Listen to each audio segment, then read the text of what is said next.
52வது சர்க்கம். தூத வதத்தைத் தடுப்பது.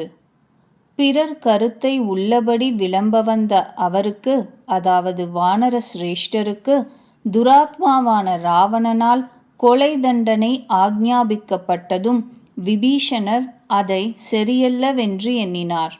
ஒருவன் செய்ய வேண்டிய கடமைகளின் நெறியில் நியாய பிரவர்த்தனை உள்ள அவர் அந்த ராட்சச மன்னனை கோபித்திருப்பவனாகவும் அந்த காரியமும் உடனே நெருங்கியிருப்பதாயும் அறிந்து என்ன செய்யலாம் என்பதை மனதில் ஆலோசித்தார். பகைவர்களை வெல்ல வல்லவரும் பேசத் தெரிந்தவரும் செய்ய வேண்டியதை நிச்சயித்தவருமான அந்த விபீஷணர் அப்பொழுது அண்ணனை நல்ல பேச்சால் உபசரித்து மிகவும் ஹிதமான மொழியை மொழிந்தார். ராட்சசேந்திரனே, பொறுத்தருள்வீராக, கோபத்தை விடுவீராக, மனம் தெளிவீராக, இந்த என் வாக்கியத்திற்கு செவி கொடுப்பீராக.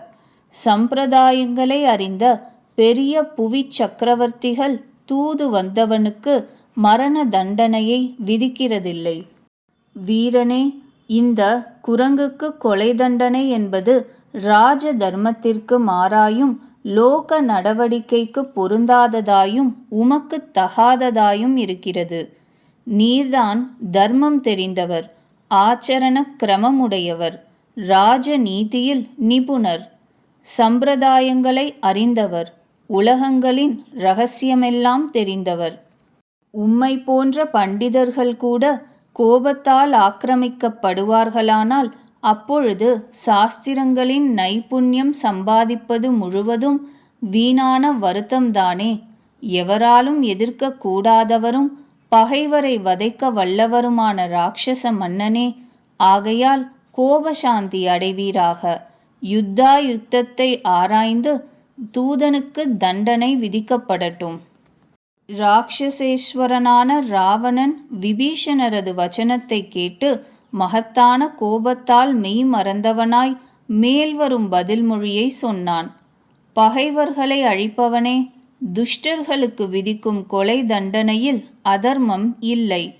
ஆதலின் பாவச் செய்கைகளை புரியும் இந்த வானரத்தை கொல்லத்தான் போகிறேன்.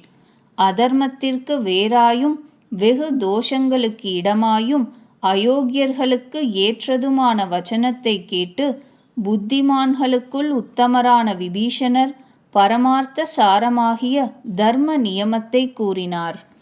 லங்கேஸ்வரரே, ராட்சசேந்திரரே, கோபத்தை தனித்துக் கொள்வீராக. தர்மார்த்தங்களுக்கு ஒத்திருக்கிற வச்சனத்தை கேட்பீராக. அரசே, எங்கேயும் எல்லா காலங்களிலும் தூதர்கள் கொல்லத்தகாதவர்கள் என்று பெரியோர்கள் சொல்லுகிறார்கள். இவன் மிக கொடிய சத்ரு, சந்தேகமில்லை.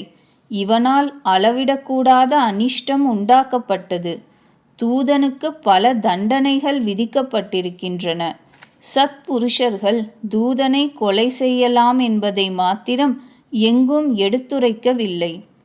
தூதன் விஷயத்தில் அங்கபங்கம் செய்தல், கசையால் அடித்தல், மொட்டையடித்தல், அங்கங்களில் தெரியும்படியாய் பச்சை முதலிய குறியிட்டுச் சுடுதல் என்கின்ற இந்த தண்டனைகளை மாத்திரம் விதித்திருக்கிறார்கள். தூதனுக்கு கொலை தண்டனை மாத்திரம் நமக்குள் வதந்தி இல்லவே இல்லை.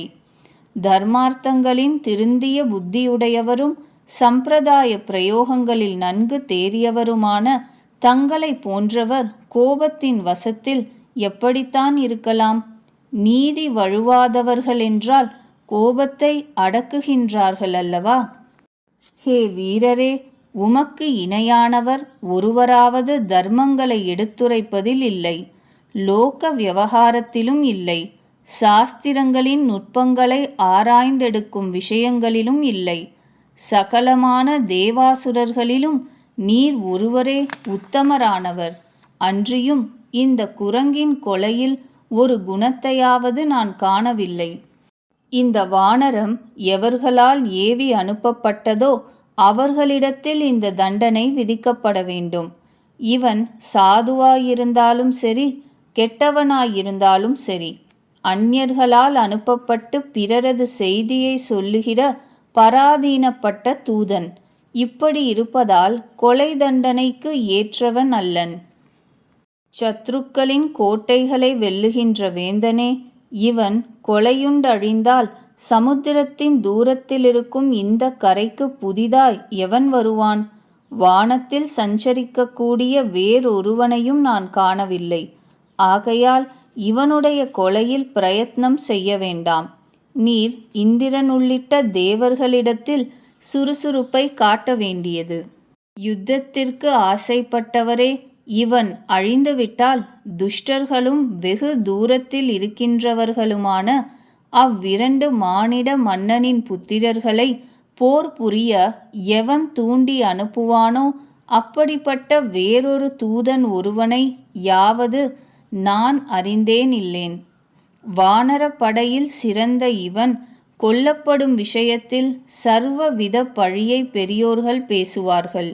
ஒரு குணத்தையாவது ஒரு கீர்த்தியையாவது நான் கொஞ்சமும் காணவில்லை. பிரசித்தமான லோகாபவாதம் மாத்திரம் விளையும். மேலும் இராட்சசவேந்தே, வீரரே, இந்த வானரம் துன்மார்க்கர்களாய் அகம்பாவம் கொண்ட புத்தி தடுமாறிய எந்த புருஷர்களால் அனுப்பப்பட்டதோ அவர்களின் அழிவுக்கு கொலைக்கு வேண்டிய ஏற்பாட்டை விரைவில் செய்வீராக. தேவேந்திரரின் சத்ருவே, இந்திரன் உள்ளிட்ட சகல தேவர்களிடத்திலும் தானவர்கள் உள்ளிட்ட சகல தைத்தியர்களிடத்திலும் தர்மத்தை அனுசரித்து கொண்டு இப்பொழுதே வேண்டிய முயற்சியை மேற்கொள்வீராக. இராட்சசேந்திரரே, மேற்சொல்லிய என் பேச்சை மனதோடு அங்கீகரித்து மிகவும் திடமான பிரயத்னத்தை மிக்க விரைவில் செய்து வீரர்களான அந்த ராஜகுமாரர்கள் இருவரையும் நிரசித்துச் சிறந்த ஜெயத்தை பெறுவீராக. இராட்சசர்களின் மனங்களுக்கு பெரும் களிப்பை அளிப்பவரே, பராக்கிரமமும் உற்சாகமும் தைரியமும் படைத்தவர்களுக்கும் தேவர்களுக்கும் அசுரர்களுக்கும் கூட சலியாத உம்மால் யுத்தமாகிற லாபம் தடுத்து விடுவதற்கு உரியதன்று.